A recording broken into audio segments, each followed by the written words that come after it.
सुप्रभात प्यारे छात्रों।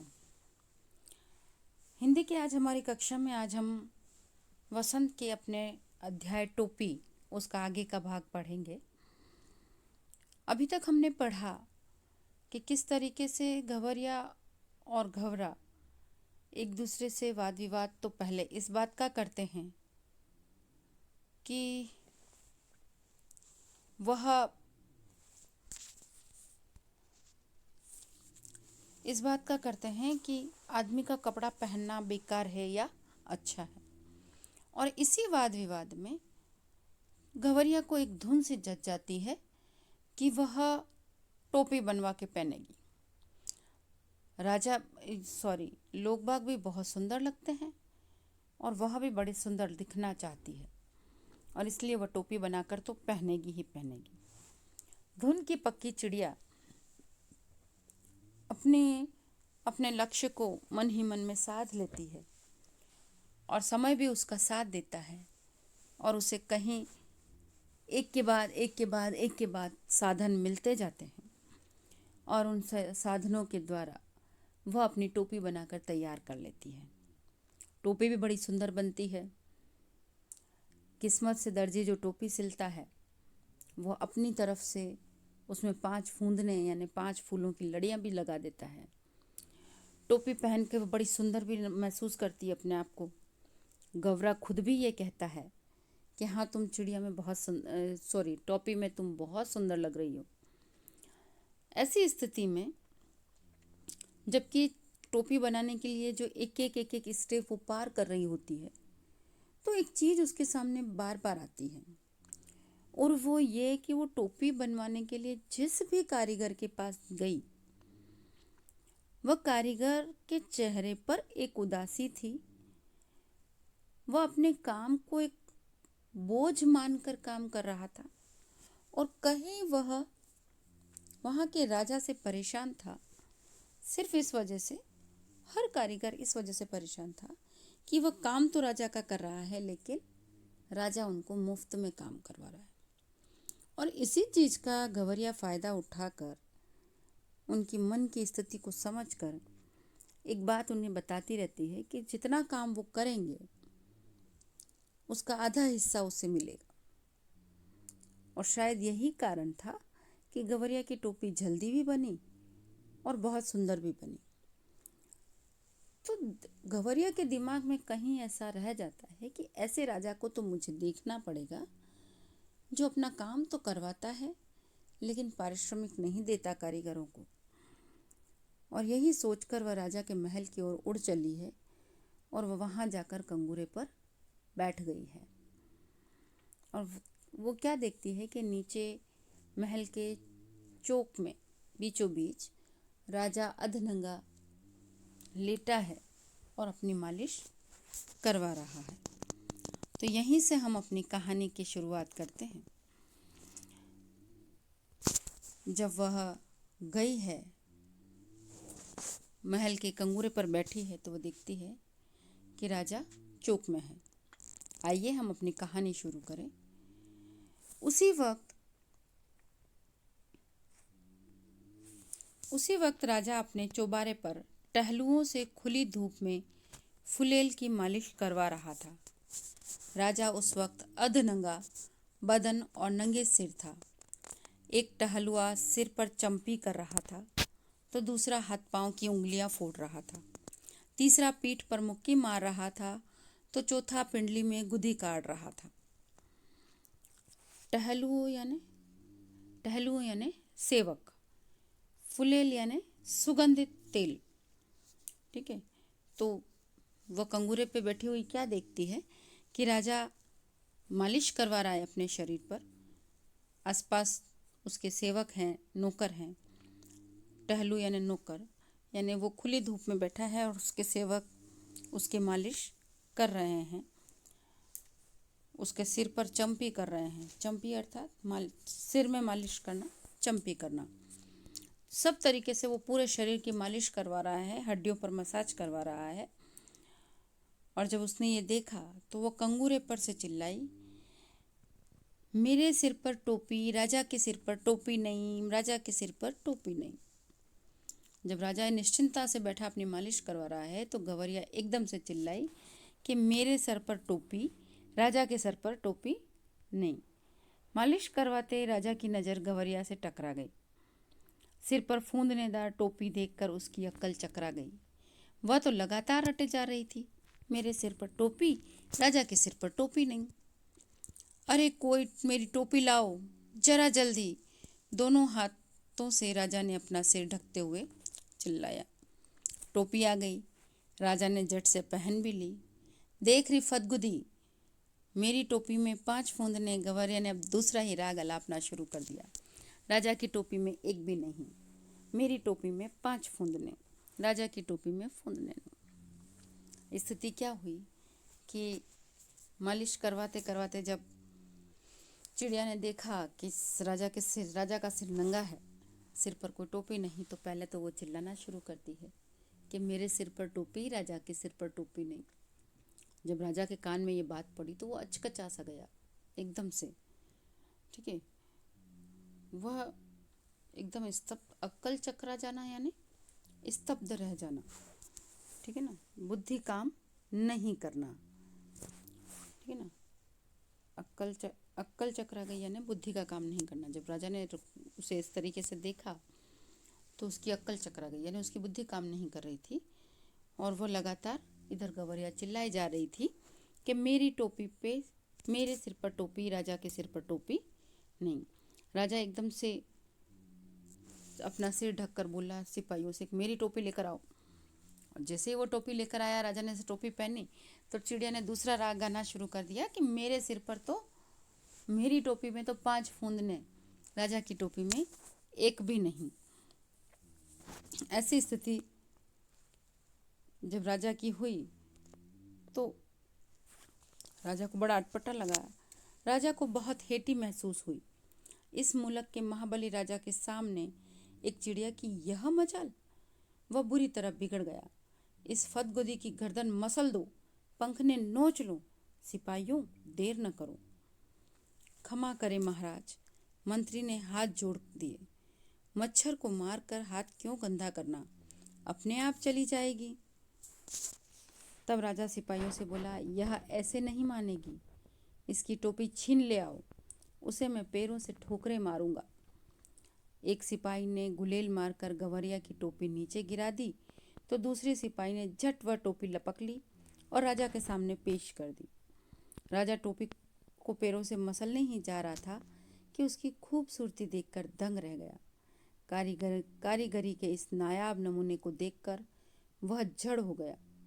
मेरे राज में मेरे सिवा इतनी खूबसूरत टोपी दूसरे के पास कैसे पहुंची? सोचते हुए राजा उसे उलट पुलट कर देखने लगा। जब गवरिया ने कहा कि मेरी टोपी में 5 फूंदने, तो राजा को सुनकर बड़ा अपमान हुआ। हेटी महसूस होना है ना, हेटी यानी अपमान। ठीक है, तो उसे अपमान महसूस हुआ और उसे यूँ लगा कि मैं इस राज्य का महाबली राजा हूँ, यानी मेरे जितना बलशाली और कोई नहीं, और उसमें से चिड़िया की इतनी बड़ी मजाल कैसे हो गई। और इसलिए वह बुरी तरह बिगड़ गया ना, उसे बहुत ज़्यादा गुस्सा आया और उसने तुरंत सिपाहियों को आवाज़ दी कि फदगुदी की गर्दन मसल दो। गर्दन, ठीक है, फदगुदी यानी छोटी सी चिड़िया, फदगुदी यानी छोटी चिड़िया, कि इसकी गर्दन मसल दो, इसके पंख ने नोच दो। पंखने यानी पंख। तो जैसे ये कहा तो महाराज ने तुरंत, मंत्री आया और मंत्री ने क्या कहा, क्षमा करे महाराज, क्षमा यानी क्षमा करे महाराज, मच्छर मारकर हाथ गंदे क्यों करना। यानी मच्छरों को मारकर हाथ गंदे, मतलब इतने छोटे से काम में क्या टाइम वेस्ट करना। ठीक है, आपके बल पर शर्मिंदगी हो जाएगी, आपके बल को मारने वाले यूँ कहेंगे इतनी छोटी सी चिड़िया को मार दिया। तो राजा ने तुरंत क्या कहा, नहीं ये ऐसे नहीं मानेगी, इसकी टोपी छीन लो, मैं उसे पैरों से ठोकरे मारूंगा। मतलब राजा है लेकिन उसमें कहना चाहिए बुद्धि कितनी कम है, एक चिड़िया से वह मुकाबला करने चला है।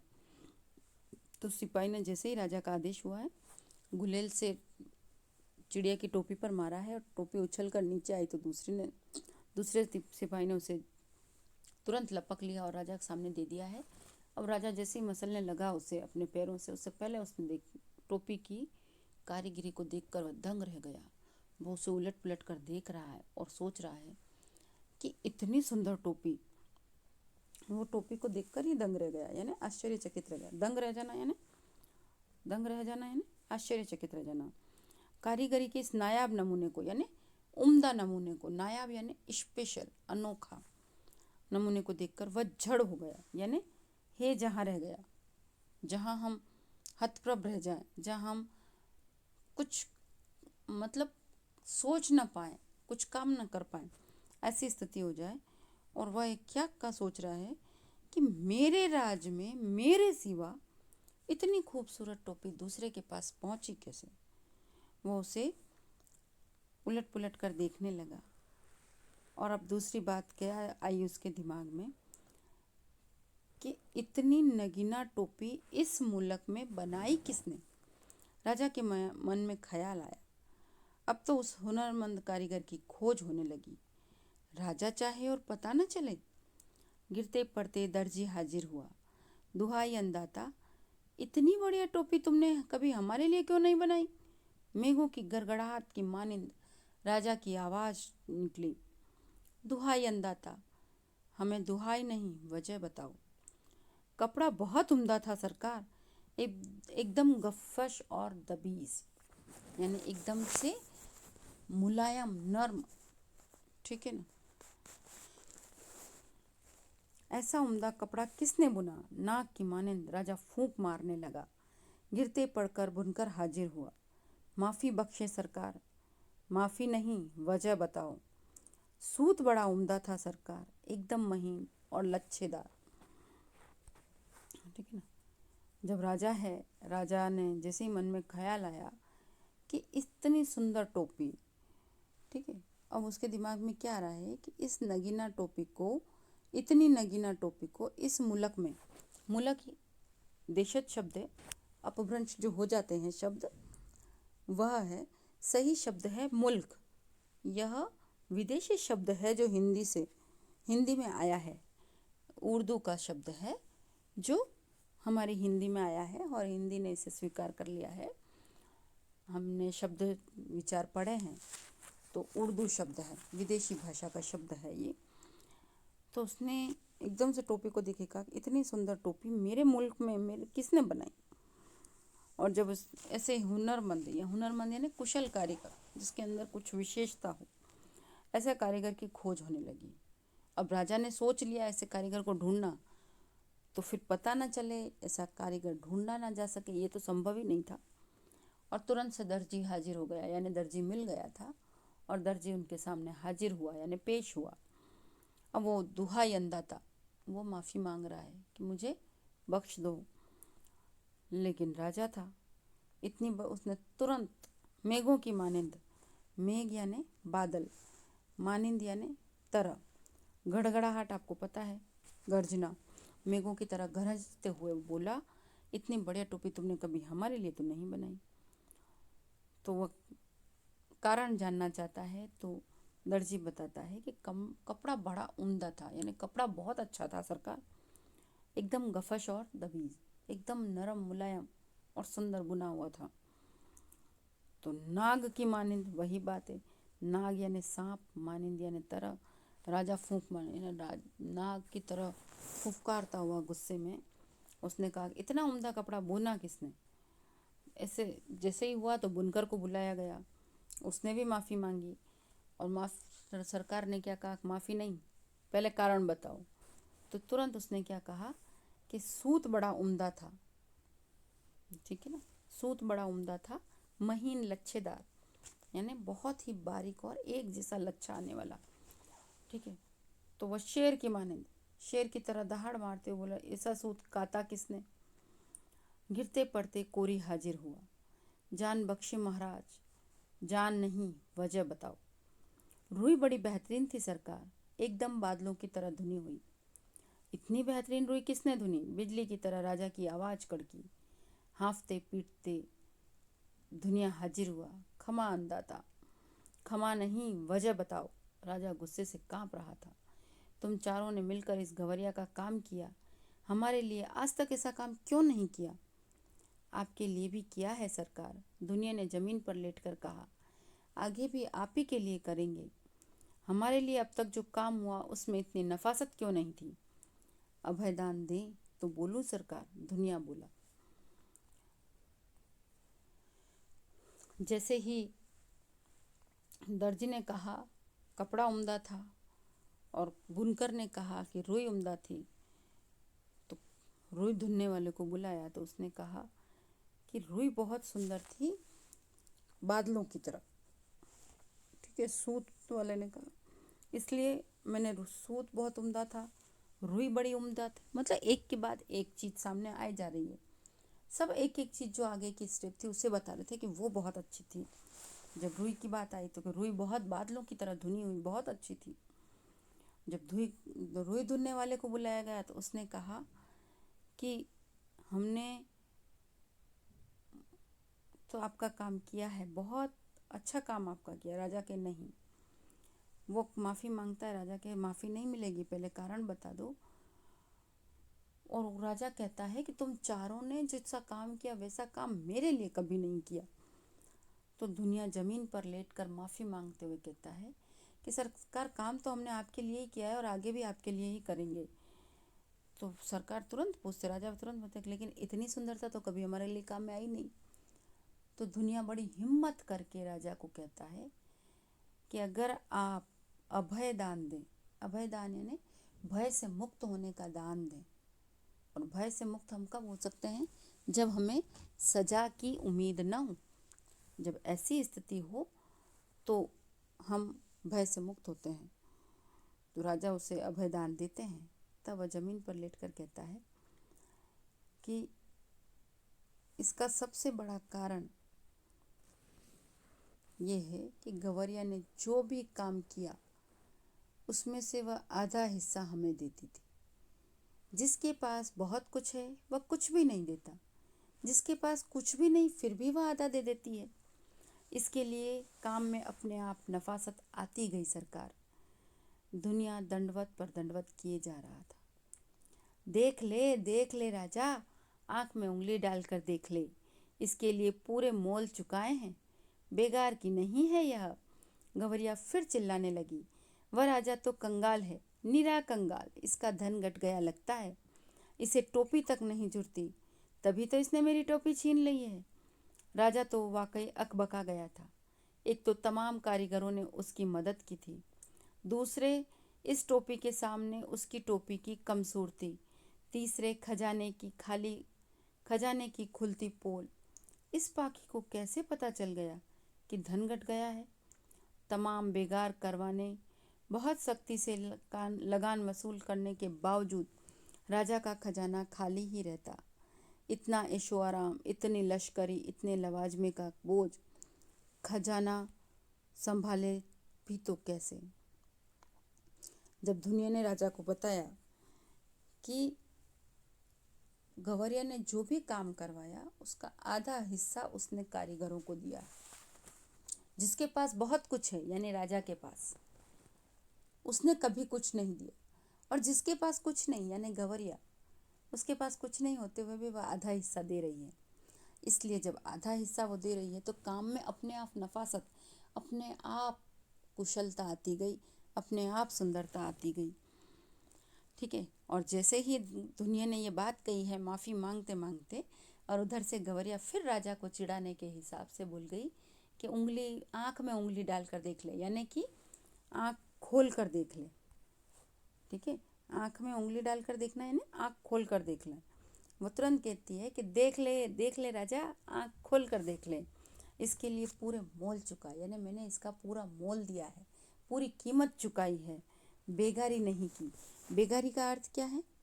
बेगार यानी किसी से हम कोई काम करवाएं और उसका पारिश्रमिक न दें, उसे हम बेगार कहते हैं। तो वो चिड़िया क्या कह रही है कि मैंने बेगारी नहीं करवाई। ठीक है ना। गवरिया फिर चिल्लाने लगी, यह राजा तो कंगाल है, नीरा कंगाल।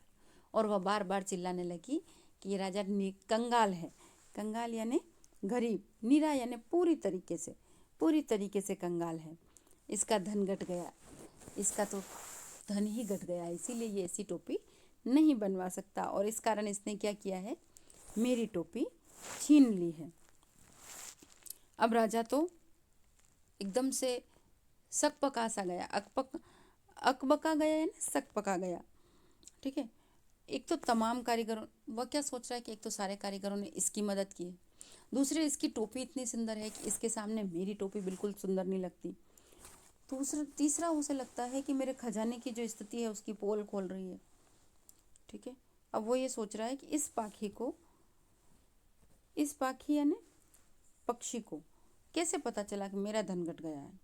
फिर वो ये सोचने लगता है कि मैंने क्या क्या खजाने को भरने के लिए नहीं किया। मैंने लोगों से बेगारी करवाई, यानी काम तो करवाया, पारिश्रमिक नहीं दिया। तरह तरीके से मैंने लगान वसूल किया, लगान यानी कर, टैक्स। ठीक है, उसके बावजूद मेरा खजाना खाली रहता है। तो ये सोचते सोचते राजा को समझ में आ गया कि गलती उसकी अपनी ही है। इतना ऐशो आराम, इतना लश्करी, इतने लवाजमे का बोझ खजाना संभाले भी तो कैसे, यानी वो जो एक ऐशो आराम की ज़िंदगी जी रहा है, ठीक है ना, जो सारी सुविधाओं, अपनी सुविधाओं पर खर्चा कर रहा है, और अपनी सुविधाओं में जो एक बड़ी सी फौज उसने खड़ी कर रखी है, ठीक है, लवाजमा यानी फौज पूरी सेना की, उन पर जो वो खर्च करता है, तो इतने सारे खर्चे सिर्फ खजाने पर हों तो ये खजाना कैसे बर्दाश्त कर सकता है। अब जब चिड़िया इस तरीके से बात कर रही है तो तमाम लोग निकल आए। लोग बाग भी ये सारा हल्ला सुनकर अपने अपने घरों से निकल आए हैं और इस अनोखे या अजीब से तमाशे को वो देखने लगे हैं। मंत्री ने होले से कहा, यह मुंहफट तो महाराज को बेपर्दा करके ही दम लेगी। राजा तो खुद घबरा रहा था, झट से बोल पड़ा, इसकी टोपी वापस कर दो। सिपाहियों ने कहना माना, टोपी वापस कंगूरे की ओर हवा में उछाल दी गई। गवरिया ने फिर से टोपी पहन ली और उड़ उड़ कर कहने लगी, यह राजा तो डरपोक है, नीरा डरपोक, मुझसे डर गया तभी तो इसने मेरी टोपी लौटा दी। कौन इस मुंह फट के मुंह लगे, क्यों मंत्री जी, कहकर राजा ने अपनी टोपी कसकर पकड़ ली। स्थिति जो भी हो रही थी, चिड़िया राजा को चिढ़ाए जा रही थी, राजा को अपनी गलती समझ में आ रही थी और उसने तुरंत सिपाहियों से कहा कि ये टोपी इसको वापस कर दो। चिड़िया को चिल्लाता देखकर मंत्री को भी चिंता हो रही है कि वह राजा को बेपर्दा कर रही है। राजा को बेपर्दा करना है ना, राजा की पोल लोगों के सामने खोल देना। ठीक है, बेपर्दा यानी कि किसी चीज़ से पर्दा हटा देना, जहाँ पर्दा लगा हुआ है उसको हटा देना, यानी वास्तविकता लोगों के सामने लेना। राजा खुद भी घबरा रहा था, उसने तुरंत टोपी वापस करने का फैसला दिया। सिपाहियों ने कंगूरे की तरफ टोपी उछाली। गवरिया ने अपनी टोपी को पकड़ के पहन लिया। अब यहाँ भी उसे चैन नहीं मिल रहा है, मज़े ले रही है राजा के। तो वो तुरंत क्या कह रही है कि राजा तो डरपोक है, मुझसे डर गया तभी तो मेरी टोपी दे दी। यानी वो राजा के हर एक काम में राजा की कमी ढूंढ रही है, उसको नीचा दिखा रही है। सिर्फ किस वजह से? क्योंकि उसने जो भी काम किया सही किया और जो काम लोगों से करवाया उसका पारिश्रमिक उसने दिया। इस कहानी से हमें ये शिक्षा मिलती है कि हम अगर कभी किसी भी श्रमिक से कोई काम ले रहे हैं तो उसे उसका उचित पारिश्रमिक दें। जब किसी व्यक्ति को उसका उचित पारिश्रमिक मिलता है तो उसके काम में निखार आता जाता है, उसका काम बड़ी कुशलता से वह करता है और बड़ी ही कारीगरी से अपने काम को, बड़ी लगन के साथ अपने काम को वो अंजाम देता है।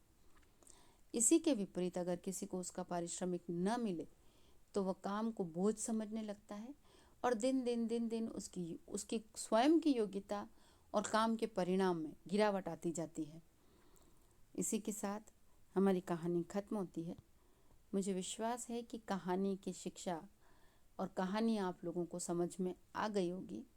साथ ही इस कहानी को जब आप स्वयं पढ़ेंगे या सुनेंगे तो आपको बहुत मज़ा आएगा चिड़िया की एक एक हरकत को जानकर, समझकर। विश्वास है कि ये कहानी सुनकर एक बार किताब में रीड आप लोग अवश्य करेंगे। धन्यवाद।